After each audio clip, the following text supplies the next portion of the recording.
Welcome back to 3 star electronics. இன்றைக்கி நம்ம பார்க்க போகிறது வந்து பிபிஎல் 24 inches டிவி. இது என்ன ப்ராப்ளம்னாக்கா,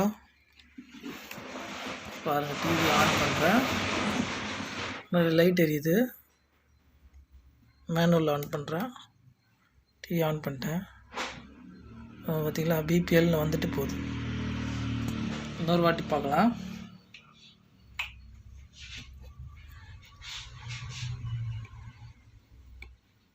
ஆன் பண்ணுறேன்.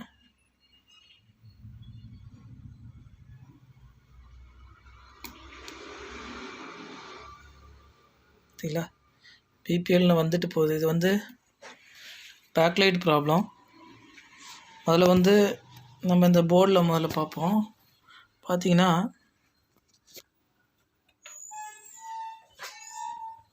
இந்த போர்டில் வந்து இந்த கெப்பாசிட்டர் இருக்கு இல்லையா, இந்த கெப்பாசிட்டர் வந்து மேலே உப்பி இருக்குது பாருங்கள். இதெல்லாம் இது எப்படி ஸ்ட்ரைட்டாக இருக்குது, இது வந்து உப்பி இருக்குது. அப்போ வந்து நம்ம இது வந்து பேக்லைட்டுக்கு போகிற கெப்பாசிட்டர் தான், பேக்லைட்டுக்கு போகிற லைட்டுக்கு போகிற கெப்பாசிட்டர். இது உப்பி இருக்கிறதுனால உங்களுக்கு அந்த பவர் வந்துட்டு போக வாய்ப்பு இருக்குது. அதனால் இந்த கெப்பாசிட்டரை நம்ம மாற்றி பார்க்கணும். இதெல்லாம் நல்லா ஸ்ட்ரைட்டாக இருக்குது பாருங்கள். இந்த கெப்பாசிட்டர்லாம் இதே மாதிரி இருக்கணும். இது வந்து மேலே உப்பி இருக்குது. இந்த கெப்பாசிட்டரை நான் கழட்டிட்டு வேறு கெப்பாசிட்டர் போட்டு உங்களுக்கு ஆன் பண்ணுறேன். இந்த டிவி கரெக்டாக இருக்கா இல்லையான்றதை நம்ம பார்ப்போம். இப்போ பாருங்கள், நான் அந்த கெப்பாசிட்டரை இந்த இடத்துல வந்து கழட்டிட்டேன். கெப்பாசிட்டர் நல்லா பாருங்கள், லைட்டாக உப்பி இருக்குது. இதுதான் ப்ராப்ளமாக இருக்கும்னு நினைக்கிறேன். நம்ம இதை மாற்றிட்டு டிவி ஆன் பண்ணி பார்க்கலாம். இது நம்பர் வந்து இது நம்பர் வந்து கேமராவில் தெரிய மாட்டேங்குது. நம்பர் வந்து 330 35 வோல்ட்டு. நம்ம இது 470 என்கிட்ட இருக்குது. 470 நம்ம போடலாம். 330க்கு 470 போட்டு நம்ம இந்த இடத்துல புதுசாக 470 UF 35 வோல்ட்டு நம்ம போட்டு பார்க்கலாம். டிவி ஆன் ஆகுதான்னு நம்ம பார்க்கலாம். ஓகே, இப்போ பாருங்கள், நம்ம வந்து இந்த இடத்துல கெப்பாசிட்டரை மாற்றிட்டோம். அந்த உப்பி போன கெப்பாசிட்டரை மாற்றிட்டு என்கிட்ட 330 இல்லாதனால 330 UF இல்லாதனால 470 UF 35 வோல்ட்டு போட்டிருக்கேன். இப்போ போட்டாச்சு. இப்போ போட்டுட்டோம். நம்ம இப்போ வந்து டிவியை வந்து ஆன் பண்ணி பார்க்கலாம்.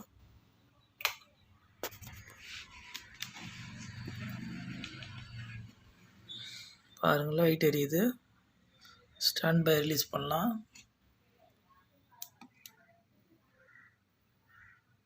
பாருங்க, ஓகே, பிபிஎல் பார்த்தீங்களா. இப்போ டிவி வந்து ஆன் ஆகிடுச்சு. இது வந்து இந்த கெப்பாசிட்டர் தான் நம்மளுக்கு உப்பி, அந்த கெப்பாசிட்டர் வந்து கொஞ்சம் உப்புனதுனால நம்மளுக்கு பேக்லைட் வந்து நிற்கல, ஆன் ஆகிட்டு ஆஃப் ஆகுது. ஃபஸ்ட்டு நம்ம அந்த கெப்பாசிட்டர்லாம் பார்த்துக்கணும், அதுக்கப்புறமா தான் நெக்ஸ்ட் ஸ்டெப்ஸு போகணும். இது வந்து கெப்பாசிட்டர் பிரச்சனைனால தான் இது ஆனாமல் இருந்தது. அது மாற்றி ஆன் ஆகலைன்னா அடுத்து நம்ம பேக்லைட் செக் பண்ணி பார்க்கணும், அடுத்த ஸ்டெப்புக்கு நம்ம போகணும். இப்போ இந்த டிவியை வந்து நம்ம கெப்பாசிட்டரை மாற்றின உடனே சரியாயிடுச்சு. ஸோ வேலை வந்து சீக்கிரமாக முடிஞ்சிருச்சு. இந்த மாதிரி ஃபஸ்ட்டு பார்த்துங்க, கெப்பாசிட்டர் ஏதாவது உப்பி இருக்கான்னு பார்த்துக்கிட்டு நீங்கள் அந்த கெப்பாசிட்டரை மாற்றிடுங்க, டிவி வந்து ஆன் ஆகிடும். ஓகே, இந்த வீடியோ பிடிச்சிருந்தா சப்ஸ்கிரைப் பண்ணாதவங்க சப்ஸ்கிரைப் பண்ணுங்கள், லைக் பண்ணுங்கள், ஷேர் பண்ணுங்கள், கமெண்ட் பண்ணுங்கள். கூடிய சீக்கிரம் நான் நெக்ஸ்ட் வீடியோவில் உங்களை சந்திக்கிறேன். தேங்க்யூ ஃபார் வாட்சிங்.